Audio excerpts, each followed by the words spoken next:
Alright, hello, welcome everybody, welcome on Fallen Angels. I'm doing what Stacked Biscuit 1992 requested of me to do, because I always told you if you guys requested it, throw it down below, and I'll do it, because I'm just a talking head. This is your guys' channel. This is going to be another BOZO Chronicle. It's going to be a little bit of anybody who's been a long time watcher.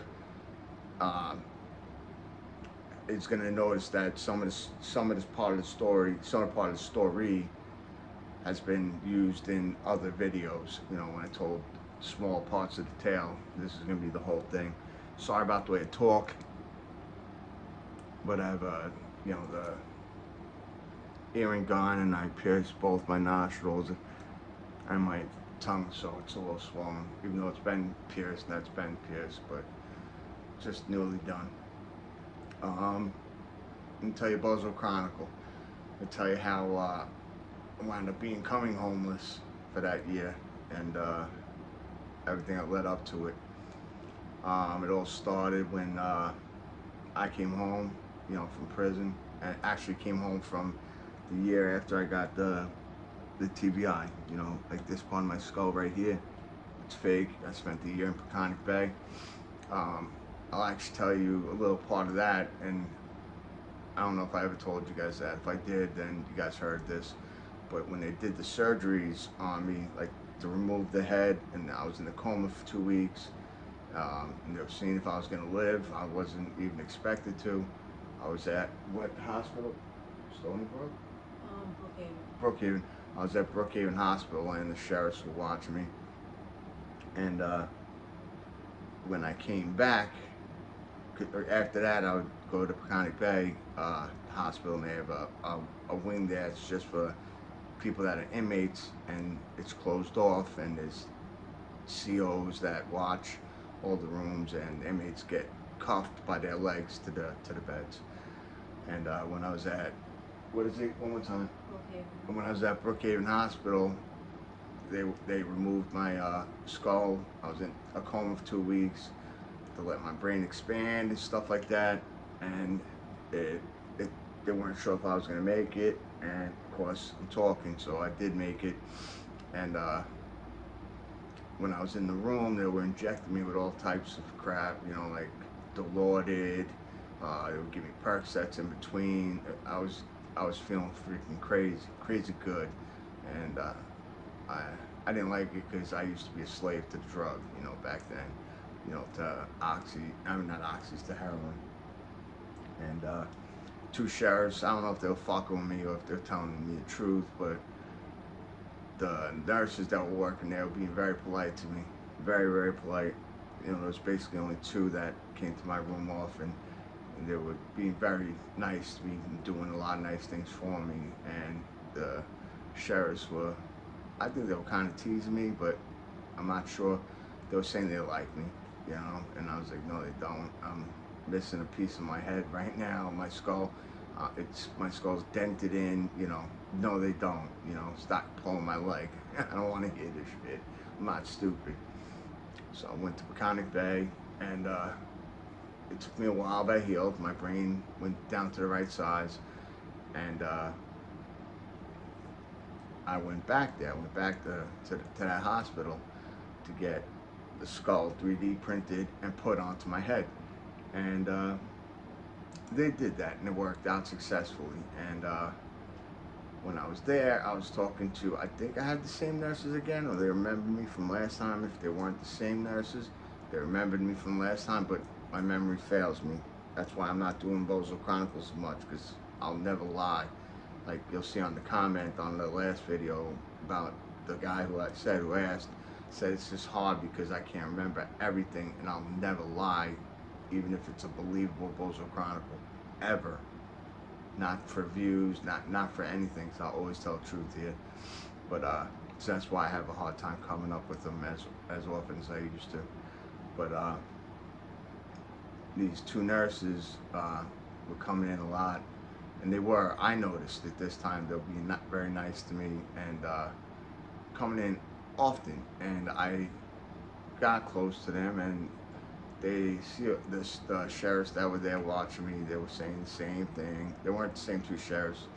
but they were saying the same thing, that these nurses liked me. And I really wasn't disagreeing with them at that time. I was laughing with them, you know. And then when one of them came in, I told them I do got a YouTube channel, and at the time, whatever my channel name was, you know, it's this channel, but whatever the channel name was, told them what it's about: sex, drugs, rock and roll. My 10 years up in prison, basically, you know, prostitutes, drugs, and fights that I lost, you know, stuff like that. And it's actually a pretty good channel. If you guys are bored and you ever check it out, you know, check it out and let me know. And the next day, they said, all right. And the next day, a guy came in with slacks, like a expensive slacks and an expensive button-down shirt. I thought he was a doctor. And he's like, you're fucking famous, Santa.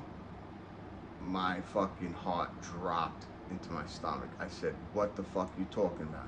I thought I was on Channel 12 News for another crime, you know, because I was already there, but being brought down for another crime. I got hit with a burglary. I thought I was getting hit with more crimes. And he goes, you know what I'm talking about? No, I don't. Not at all. I need you to tell me, what am I famous for? And he's like, all right, listen, I usually come into work every day. All my nurses, they're doing what they got to do. They're all making their runs, doing their job, working. I come in today, 0 of them are working. 0 of them are making runs. You want to know what they're doing? I said, no, I have no idea. I didn't even care. But I was like, no, I have no idea. What? He's like, they were all sitting there watching your YouTube video, sharing with each other your channel, and watching it together, your YouTube video and channel. And I started cracking up at him and told him, that sounds like a personal problem. It sounds like it's your problem, not mine. And he goes, well, I'm getting you out of here. I'm getting you put right back into the jail. I said, no, you're not. I just got a head put on, a 3D head put on. You're not going to get me put back upstate. Definitely not. I'm going to fight that. And he goes, well, we'll see. And then I found out he's only physician's assistant. Physician's assistant is almost like a doctor. My uncle is one. He's in Arizona. But they can't write like scripts and stuff like that. But there's a lot of stuff they could do. And I fought him. Fought him, sending me to prison, for my violation. And I won. They sent me back to Peconic Bay Hospital to continue healing, because I had to heal. I just got a massive surgery, just got TBI. I was just dead not that long ago. You ain't getting me out of there just because apparently the hospital loved me, apparently. And they were not working, they were just loving looking at my YouTube channel videos and knowing I'm in that room and coming and visiting. So I'm glad they were able to laugh and find it funny. And if they're still watching, what's up, girls? But after I came home from that, but I got another story when I was at Peconic. I eventually fought to get off that Dilaudid shot and the pills that they were giving me in between, because it felt too good and I didn't want to become addicted again. So I fought to get put back on Suboxone, because I was on Suboxone prior, and it'll help me with my pain, because I got 2 herniated discs by the way I hit the bars, and it's got a sealing effect. So you can't abuse it unless you do it like Sneeta, but you can't abuse it, and you can't do dope. You know what I mean? So it don't matter. It worked good. It makes me in the street, not want to do it. And it's good enough for my pain. I don't need nothing stronger. So I fought the doctor, and I got them to put me on there, But there was a girl that used to come in every day. She had a wide hip, wide ass, big ass, And she felt like she was very, very attractive. I don't think so, but she felt that. And she felt everybody, and I think that she was right about this, that everybody stared at her ass, because she wore the scrubs, but a high shirt scrubs so you could see her ass. But her ass wasn't like a bubble, it was just wide this way, and it had a little bubble, but it stood out. It did stand out, I'll give it that much. And I used to have to pull my pants down a little bit, the underwear, because they give you only tighty whities, because I'd have my you know, my ties on like that, so I could just open up a little bit, pull my underwear down, and she'd have to hit me in the where pubic hair would be, you know, with a needle. And of course I don't have any because I grew myself, you know. I was grooming myself there too because I was allowed to shave, and I'd shave myself, you know, too when I did that. But so she would hit me with something, and that was because I wasn't getting up and moving a lot, and it was so I wouldn't get blood clots or something like that. I forgot what it really was, but that was the reason. And one day she came in, and I had pulled it down, you know, up to the spot where she every day does the same fucking thing. She decided to take her hand and take my underwear and pull it out over my dick. Why? I have no idea. I couldn't even tell you. And luckily, I was having a wet dream, you know, like one of them dreams. So my thing was nice sized at that time. I got lucky. I'm telling you, I got lucky. It was good size, so she had it. It was just hanging out there, just hanging out there. She gave me the shot, looked at it for a little while, very, very, very little while, and then closed my underwear. And I didn't say nothing or react to it, but I was very shocked about that. But after that, I didn't pay her no mind, and I think she thought I was going to give her attention. She's probably used to that, and especially inmates, they'll give any girl attention. If a girl just says, "Yeah, hello, how are you today this morning?" because that's their job. As soon as she leaves, they'll tell their friend, "Yo, she's feeling me, son." So she's probably used to that, and I'm not that type of guy.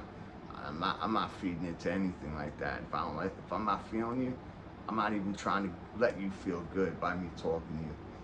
And if I am feeling you, I cut right to the chase. I don't spit game. I'm 45 years old. Game is over. That was high school shit. I tell you what I'm looking for, what I want, and if you're not down, then we ain't down. That's it, plain and simple.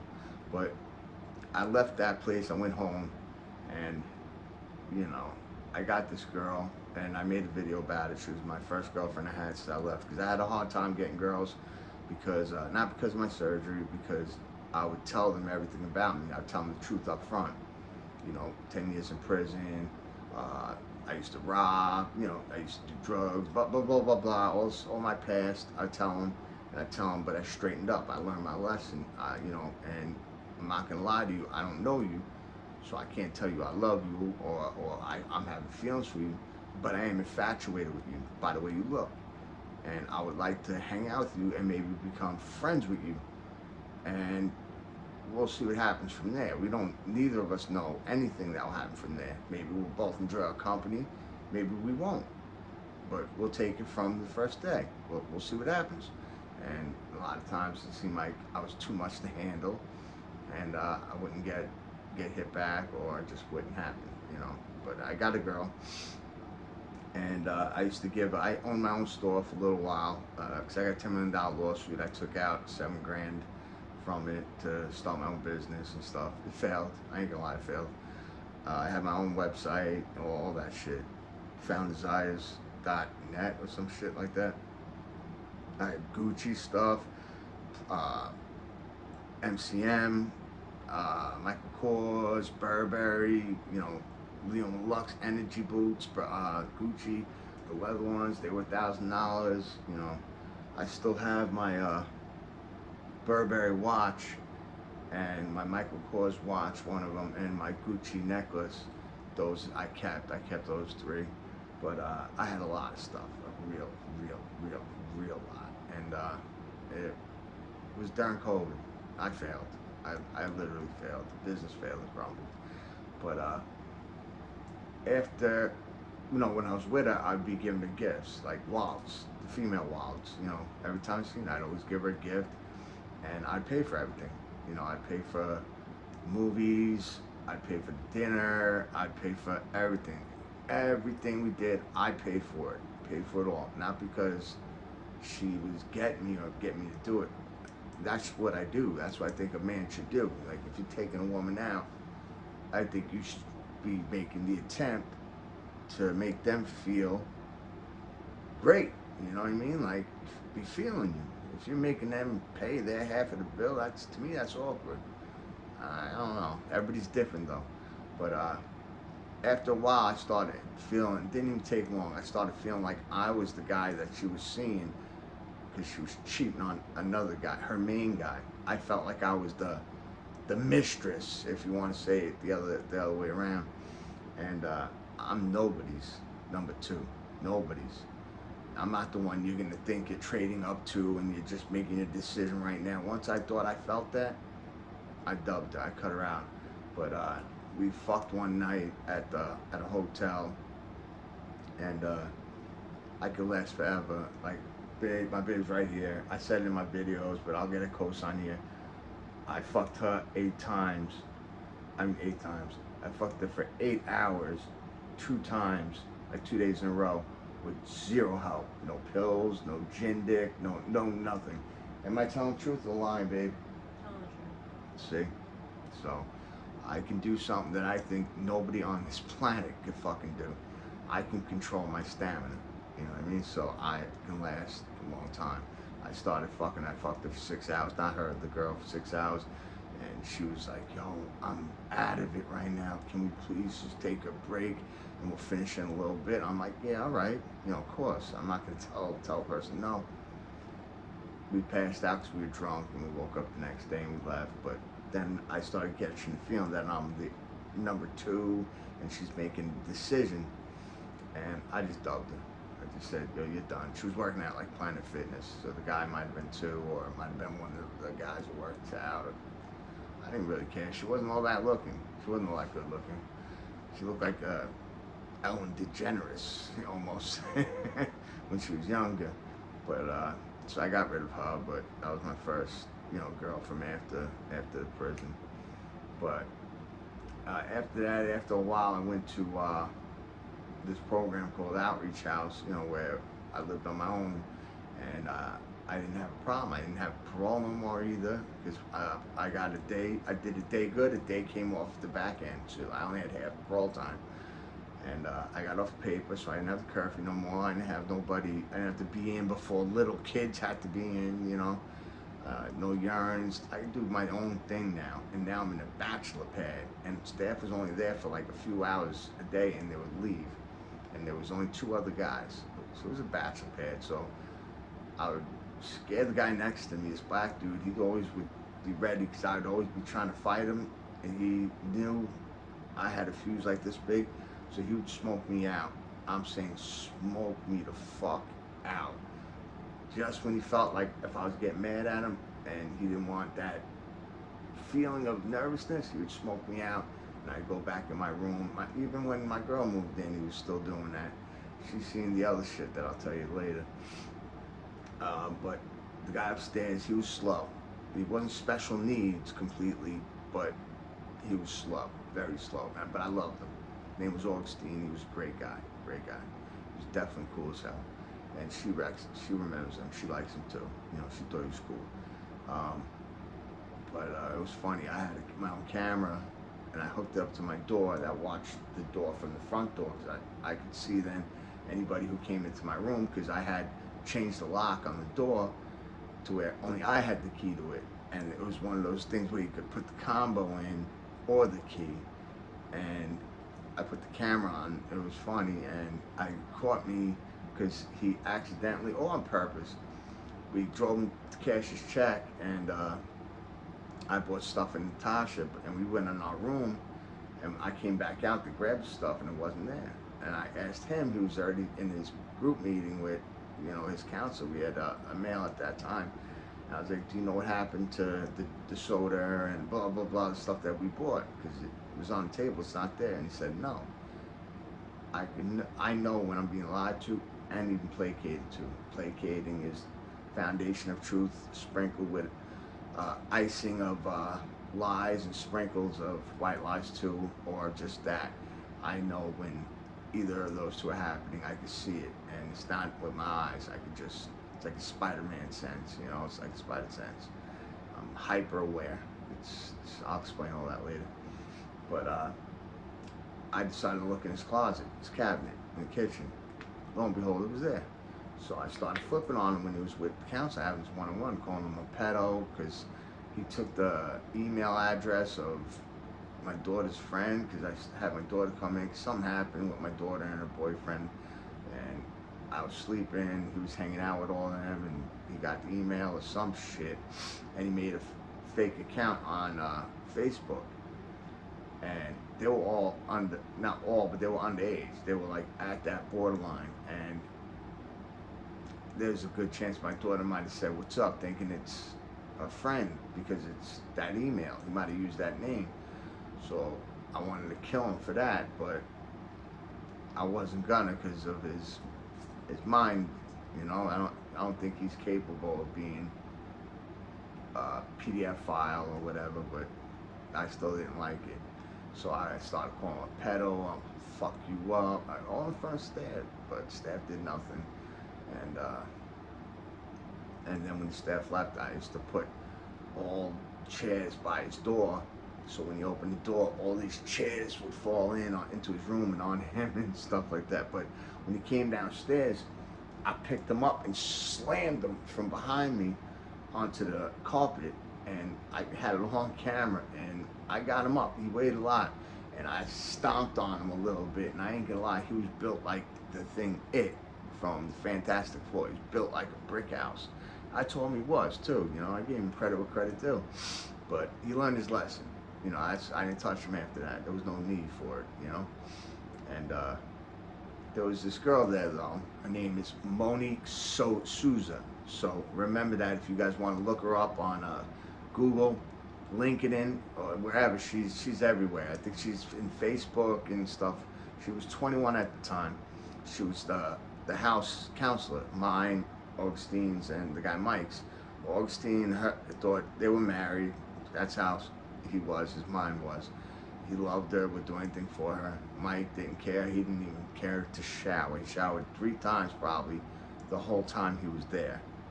For the couple of years he was there, I got him eventually kicked out because I was just going to destroy him. That's another story. But he eventually got kicked out, but he didn't shower for nothing. He never got girls. The guy upstairs never got girls. I was the only one bringing girls into the house. I was even going to get the guy Mike's sister. Started talking to his sister. That's how I am.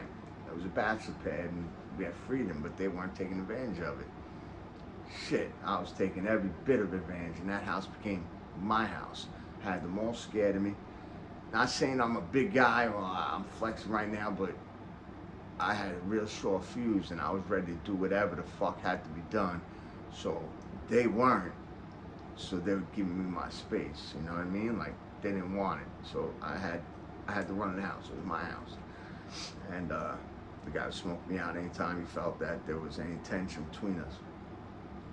But the girl was 21, so like 4 months ago, she wasn't able to buy Newports, you know, basically at that time, and she first had a one-on-one with me, and I talked my normal way of talking. My girl says I got a special way of talking, like I don't sound anything like my parents. When I was upstate, people said I sound like, you know, they'd be like, you're an Italian, right? Yeah, I'm Italian. I'm Sicilian. You from Brooklyn, right? I'm like, nah, I'm from Long Island, man. Like, why? Oh, you sound like an Italian from Brooklyn. No, I'm an Italian from Long Island. Like, why are you saying that? Your accent, because they were like from real upstate. I'm like, I don't got an accent. You got an accent. I don't hear my accent. What are you talking about? But even my girl says, like, your voice is something special. Like, you can make girls' panties wet the way you talk. I don't think that's possible. I don't think that's true. But if it's working for her, it works for me then. That's all. I want it to work on her. That's all I care about. But you know, so that's a good thing. But I noticed that just when I talk, what I say, I don't think it's the way my voice is or my swag. My swag comes through on, you know, when I'm talking, but sometimes I can make the panties wet, but I don't think I'm as powerful with it as I'm getting credit for. But I had my one-on-one with her and I talked to her. I didn't flirt with her because there's no such thing as kicking game with me. I get to the point and that's it. I cut to the chase. I'm too old for that fucking flirting and running game, spitting game shit. That's a fake fucking, that's usually some fake ass shit. That's some lemon squeeze shit, you know? And So I had my one-on-one with her, and I am who I am. So I'm edgy. I talk edgy, like on the edge. I don't cross the line, but I'm right at that line. So she wound up talking to my therapist, my psychologist, saying, when I had to call with, once a week I do telehealth with her, still to this day. She said that the lady Monique said I almost flirted with her. I'm like, what? She's like, yeah, I didn't understand her either. I asked her what she was talking about, and she said, I don't know, the way he talked and acted, it almost felt like he was almost flirting with me. And the answer, she said, yo, he either did or didn't. Almost, that don't even make sense. You either do it or you don't do it. So I want to let you know, he's worked with nothing but very attractive women here in it was Federation of Organization at the time, over here, and not once, not one person ever said a negative thing about him that he came out of his mouth disrespectful or not polite. So every one of them will back him up and be in his corner, just to let you know, in case you want to come up and make a big deal about this almost flirting thing, since it doesn't seem like he's done anything. And she backed down. But then she started messing with my meds, because we went through Harbor Hills, because they would drop it off at the house. I take narcotics, and she apparently didn't want me taking them, and I would get one was missing at all times. It would be either my Klonopin, my Adderall, or my Suboxone, or it would just be my narcotics would be missing, one of them.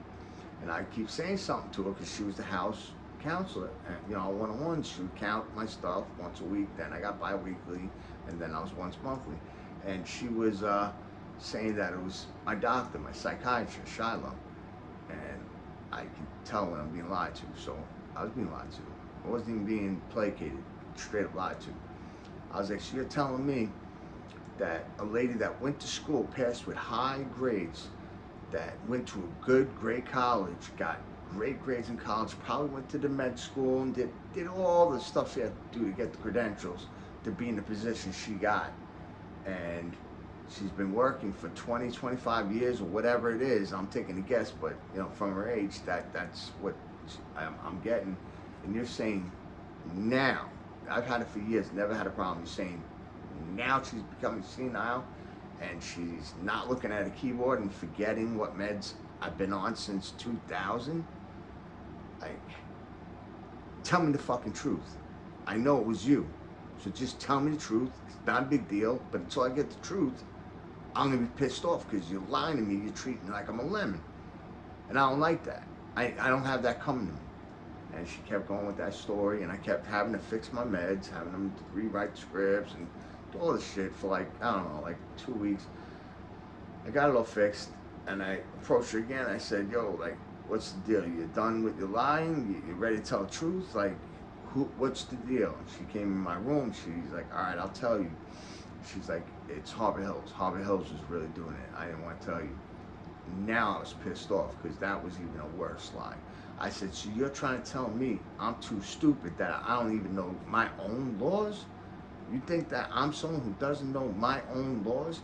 Harbor Hills never got a HIPAA form filled out by me, so they cannot legally say a word about me or even mention my name to my doctors or anything or anybody about my medical records, about my medication.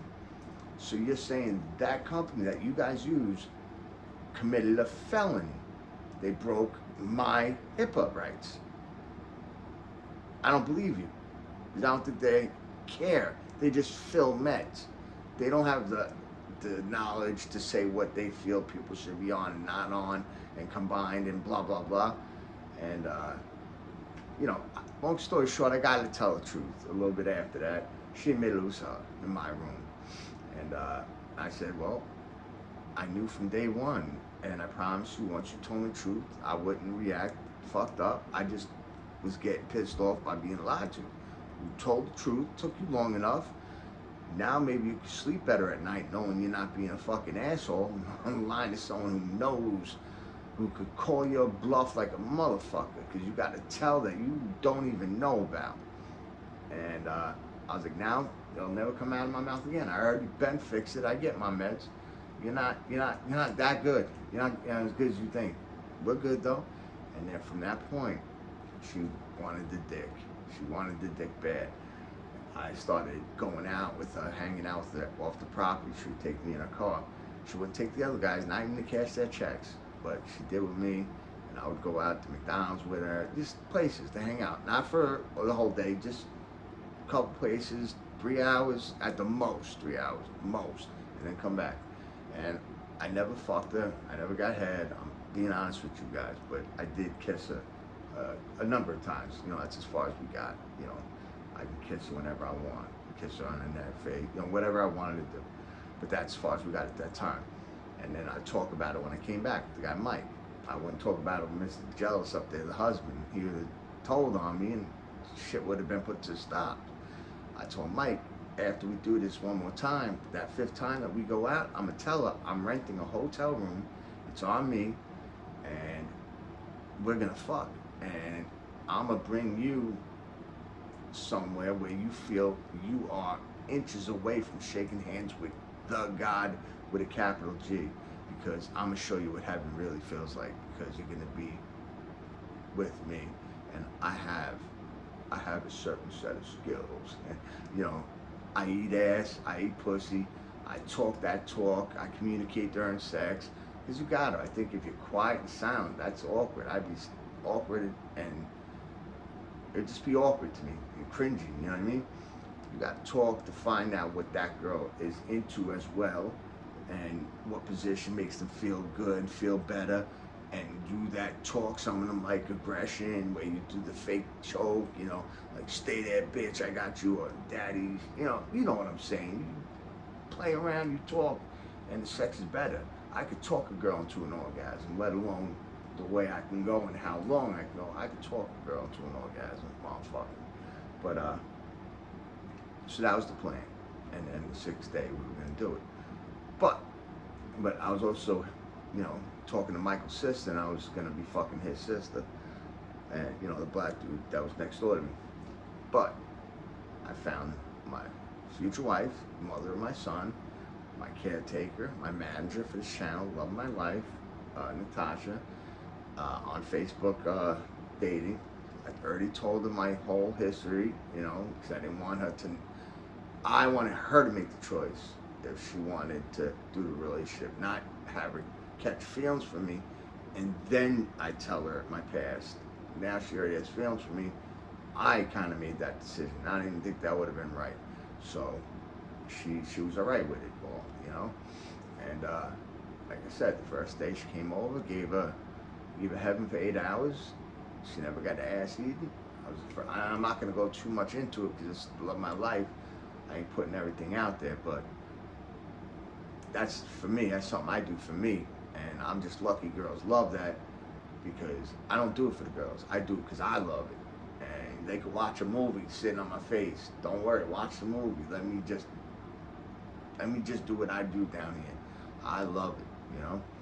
And I gave it 8 hours of heaven, and she came back the next day. And I wanted to let her know that it wasn't a fluke or a drug or anything, the gin dick, the dope dick, and nothing like that made that happen. I could do it anytime. So I gave her 8 hours again. And she had to call quits the second time. I didn't come the second time, but it's all right though, because I don't need to. I get off by getting the girl off. The more pleasure I give the girl, I get off. I get flooded with endorphins and dopamine and serotonin, you know, so I like that, you know what I mean? Because usually people I make scared, or they hate me around, or, you know, bad feelings, negative shit. So those are the good feelings, and I allow myself to feel them. I'm allowed to bring my guard down, you know, let the moat drain, put the drawbridge down, you know, all that shit, you know. I'm a sucker for love. But, you know, and I'm a good talker too. Not a lie, good talker, and I talk everything right and correct, did everything right and correct. And I had to move in, you know. She came in, I think like 2 days later, and she moved in. I was subletting the place because I know the rule. You're in a place for 30 days, and you get the mail sent to the house just even once, they gotta evict you like a real person that lives there. They can't get cops to get you to come out or anything. You live there. And of course we did that. And I was saying that she came from Baldwin, but her mom has a friend that lives around the block, and that's where she's staying. And I walk her home at night, but I pick her up early in the morning. We hang out all day at the house. You know, she was not going anywhere. She was staying there. And those two guys weren't telling. And then she became my CD pap. She still is my CD pap, you know, my caregiver. And that gave them all the reason for her to be there. And then the 30 days been gone, long past, the mail, she gets a ton of mail. She lives there, so I didn't give a fuck what happened, you know. But when that happened, I cut Monique off. And Monique started acting like I was engaged to her, and I cut all that off to go date her best friend that she's been best friends with since they were in preschool. You know, she was acting like that. I never even fucked her, you know what I mean? Like, why are you acting like this, you know? But she was acting hard. I won't go into everything, but she was complimenting me and doing all these weird things in front of the people that lived there, the workers that were working on the bathroom, people weren't hearing it. She was making it hot. She was willing to lose her salary, her job for my dick. You know what I mean? For my personality, my swag meter was up past like infinity with her, and she was not used to being told no.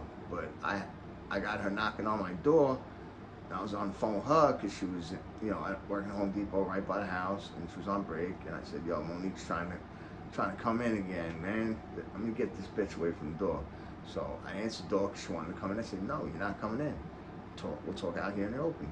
What the fuck do you want? And she's like, I just started growing my hair. You guys know I used to keep a short, tight skin fade with the moon part, you know. I cut my own hair, I cut hair and stuff like that. Now I got, you know, like my cornrows. But I just started growing my hair then. And she was like, your hair is so beautiful. You look so gorgeous with your hair growing out. And blah, blah, blah, blah, blah. And I cut her off because I got my girl on the phone. She shouldn't have to hear that. I start flipping out on her because the workers are there, the Mike's next door. Like, yo, who the fuck are you to sit and comment on the way I look, whether it's good or bad? It's unprofessional. You're willing to lose your job just to compliment me on the way I look in an inappropriate, unprofessional way after what we've done? I told you, and this is the last time I want to fucking tell you, we're done. We don't have nothing between us. Now, so what the fuck are you here for? Why are you still staying in front of my room? And she'd say, oh, well, these two tiles have been moved. The ungrouted two tiles were slightly moved, and it cost $1,000, and you're paying $1,000 to fix that. And I said, you think you're the judge, jury, and executioner? You're gonna go this far just because I ain't giving you my card? Go fuck yourself. And I closed the door and I stayed in my room. I later found out, you know, because those guys gave us permission to do our laundry. And those two tiles were not grouted, but they're ungrouted. You just tap them and, or, you know, lift them up until the grout, you know, and put them down. And you're gonna have to lift them up anyway. Where the fuck did you get $1,000 from? And how do you know I had anything to do with it? Which I didn't. I'd go with my parents on the weekend, do my laundry then. And it was right in front of the dryer. I'd be like, two guys did the laundry. But, they had permission, and $1,000, they worked for options. They were options maintenance. So who's paying $1,000? $1,000 is a job, not two tiles that were slightly moved. So I was like, I ain't paying that shit. Now I was just getting this disability too then, and it was coming to me. So I had to pay them rent and stuff like that. So I said, I ain't paying them. I'm keeping everything. I ain't paying no rent either because I'm not letting them take that $1,000. And kept going, you know, and she was still living there with me. And I told her, we're going to have to leave this place. They're going to give me a black eye. I am telling you. And, you know, not a physical black eye, you know, but just black eye when I left because I demoted the whole company. They were all counselors until I showed up, and they thought because I have TBI, I wouldn't have the brain power as much as I do, but it enhanced me. I'm like a super saiyan with my brain. My third eye's wide open. I can see things I'm not supposed to see. I'm in touch with things. It's crazy. My girl thinks I have special powers. I don't, you know, I don't. I think it's a curse because ignorance is bliss. I know too much, you know, and just by seeing. And yeah, like an example of actually stuff I'm talking about now, like, cause Monique had to leave, cause it got blown up about what she was doing, and instead of them giving her a bad strike and maybe even firing her, she got a title raise to move out of the house for a good reason. It was bullshit, you know what I mean? Bullshit, so they can protect themselves.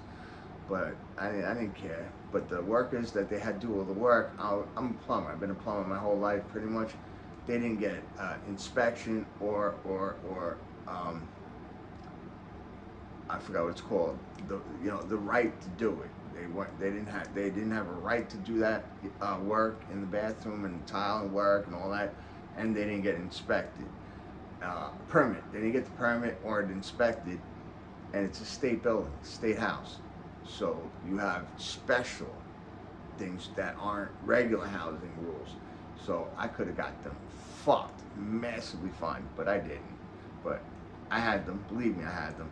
But I read the rules, you know, all of their rules, because that's what I do. I'm a nerd, and I read anything that involves me. I read up on it, so I know where I stand with everything, because I know how I act. You know, I know how I act. I don't act like a dick. I ain't gonna lie, you know. So they got to tell you their job, position, their name, and what they're there for you. Because someone had come in and with another staff member that I didn't like, and I told that lady, fuck you, you dumb motherfucker, get the fuck out of my house and go fuck yourself. And they couldn't do nothing to me because she didn't tell me anything about her yet, didn't tell me her name, didn't tell me a job function, didn't try to correct me during that. So nothing they could do, because she was only a home invader at that point as far as I was concerned. You know, and I could have used my TBI as a crutch for that if I wanted to. But I also know, Monique being 21, there's no way she went to school, then college, and got the credentials needed to be a counselor. So I knew something was up, something wasn't right. And I said it's a rule that they have to tell you their real job, their job position, and all the stuff I already explained. So the whole entire company got demoted to just peers. They're peers. That's the first rung in the ladder to be coming up to a counselor and all that. They're nothing. You know, they're something, don't get me wrong, they're there to help people, but position-wise, they're nothing. They're peers. I was even going to be a peer when I was there, but I got the $10 million lawsuit, I got disability, I was just like, nah, fuck that. I was investing, I was like, my money's going to work for me, I ain't working for no fucking money, being with these guys and doing what they do. But they were pissed at that. And I know how to, I had this thing with Augustine upstairs. Me and Mike were filming them for my channel here, and to try to see if we can get him some friends, some people that might like him, and help him socialize. And I knew the first thing to ask was, can I break your HIPAA laws? Talk about your personal life, maybe even hit medical, mental health, you know, just anything. Do I have your permission? And of course he said yes, and it was all on camera, and I said what it was for, all this would be for you to hopefully get friends and help you socialize, blah, blah, blah. And then we got a knock on the door from she's like a supervisor, this lady, Vanessa, this black lady. She came in, mean to me, because I'm mean to every staff member. I tried to fight every male staff member, even the male workers. They had to leave the house because they gave my girl a hard time. One of them did, and I came in ready to go against him. He got his whole crew and he left because of me. So I was like, yo, let's go outside, man. Let's talk. I only want to talk. I just want to talk off this property. Let's go right now. And he goes, nah, we ain't staying here, you know, because he folded. But she came in and treated me like she was my drug dealer, and I owed her like 20 grand, and I've been running from her every time she sees me. like being a real bitch. And I couldn't figure out why. And then I was like, what is your fucking problem? We were just making a video with Augustine, having a great time, and then you come in and you're trying to start an argument between us three when there isn't one. And then she's like, you were doing the video with Augustine, breaking his HIPAA law? Augustine called the cops. Of course, Augustine went upstairs, got his cell phone, called the cops. On record, you know, because they record it, he said, Vanessa, the cops want to know, why am I calling 911? What is this about? So she had to tell him for breaking the HIPAA law. So obviously it was a bullshit charge. So I was waiting for the cops because I knew nothing was going to happen.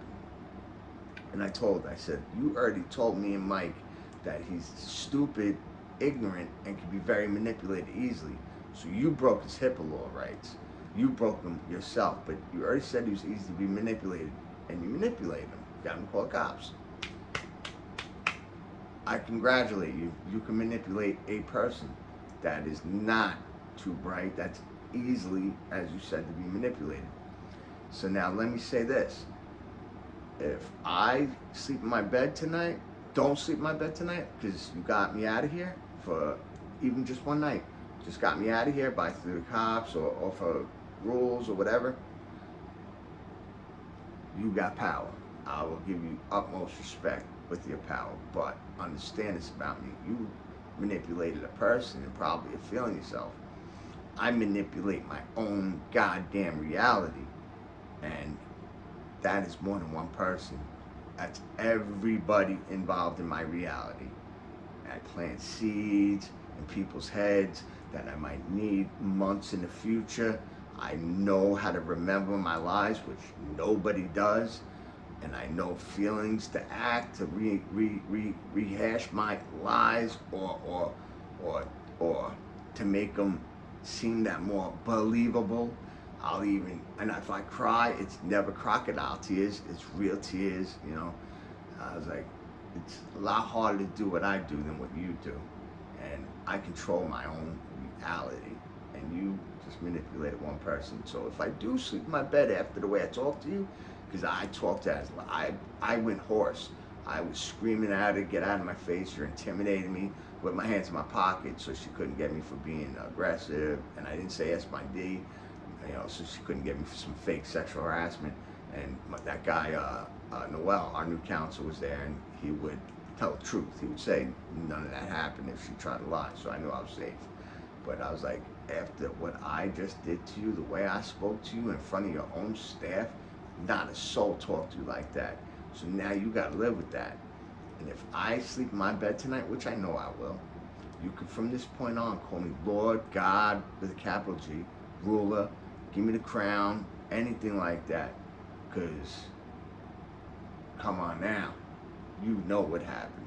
This is me you're dealing with. You ain't dealing with a regular person, one of these type of guys.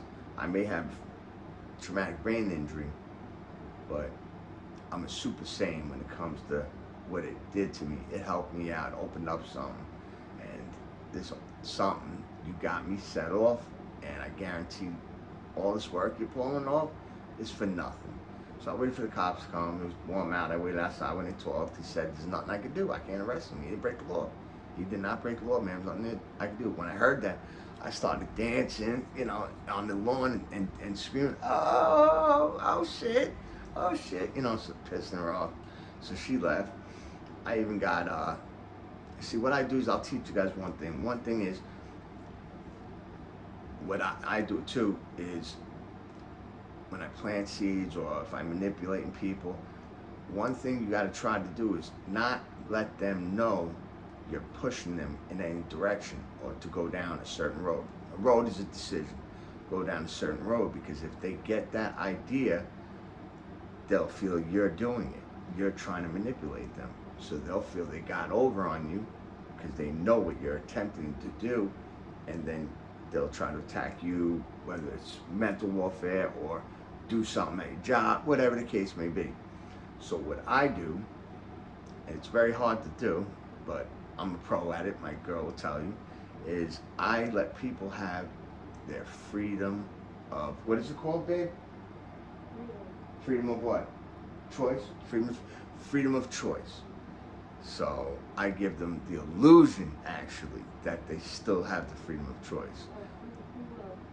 Like, they're still free to make their own decisions, but little do they know, I led them down that walkway, and I'm pulling them by the hand to walk down the road I exactly wanted to go down, but they chose to go down that road. So I'm incognito, and I am undercover like you wouldn't believe. They would not suspect a thing, and they don't suspect a thing, but I do it. Like, for example, I had a new Caddy, an SRX. It's like an Escalator, but a small version. It was a high-class vehicle. I got a good price on it. And I was having a problem because I wasn't paying rent, so this other supervisor, Tara, was there, and I wanted her to leave. And I'll give you the example. They know how I talk. Like, I flip out, I get hot-headed, you know, I start talking a certain way, my swag kicks in, my arms, hands move when I talk, blah, blah, blah. So she was trying to set me off, line me up.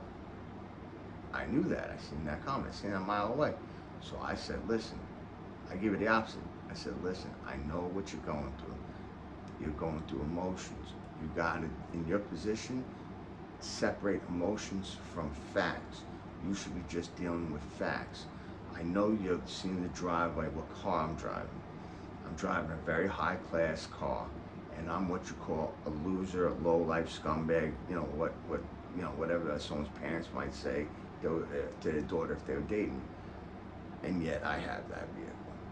And you've done nothing but good, walked the line, you basically square your whole life, busting your ass, and you're driving a whole beat-up Toyota. I know what you're feeling, but remember, those are just feelings. Go with the facts. The facts are is, what I drive shouldn't affect you. It only can affect you mentally if you allow it. Because what you drive, I can care less.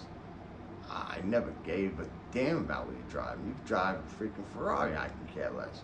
So try to learn to separate facts from feelings. And I think, especially in your position, you'd be able to help people more better, and the employees under you would respect you more. And I knew that through her, she did not like being talked to, very smart and smarter than her, and had to improve herself in front of her employees. So what'd she do? By her own choice, she left, and she didn't drive away right away. For a full minute, she kept punching her steering wheel for a full minute. We all staff, the two staff, me, seeing her do it, and then she left. And she did it by her own choice. But she didn't do it by her own choice. I gave it illusion. She had that choice. I just knew what to do to make her make that choice. If you get what I mean. That's my little lesson to you. But, you know, that's just my BOZO Chronicle. And they hated me. They all hated me, and they all wanted to get me because of the way I was. And the fact that that 21-year-old would give up her job, was ready to give her job to fuck me. You know what I mean? I just got there. And I had swag like you wouldn't believe. You know, I still have it, you know what I mean? But it is what it is. And they did let me leave with black eye because I got her pregnant. And we had the kid there, and that's not a place where you're supposed to. So they called the CPS, and you know, it was hell. I went through the eviction process, but I did not have to pay nothing. I owed not a dollar. So everything worked out great. You know, by June 12th we left, but that's when we became homeless. We were homeless June 12th until April of this year, and that's when we got into the Halo House. And this is the second Halo House because we've been being that good, the one in Amityville, that they moved us up. There's only 2 other couples and us, but that's the black eye they left us. But you already seen if you've seen the video that I made before, we're doing so good. You know, everything is fixed. You know, we've got spa housing going on. She's already approved. I'm about to get my my mental health evaluated again by my doctors to get a new one. I'll be approved. We're getting a place together. We get married once we can, and everything's going great. Everything's going great. That lady Monique though is no good. Look her up. I put her on blast. But to let you guys know what you girls are like, my girl put the picture up. This guy gave me this picture right here, he would pay me $100, he says, to fuck his girl, only if he could be a cuck. You know, that's like if he could watch me fuck his girl and his girl was down. That's how bad things are. That's how bad things are. And I'm pretty sure we're gonna black out her tits, because she was showing me her tits. I'll black him out, you know, before we put up a picture, but the picture should be here. And I also got a text. She knows the text. She's gonna put it up right here again, where the girl was like, I heard about your tornado tongue.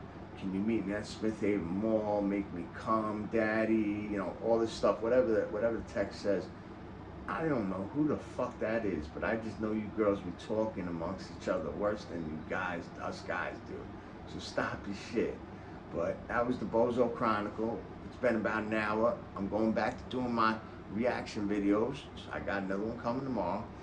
And I hope you like this one. Leave your comments down below.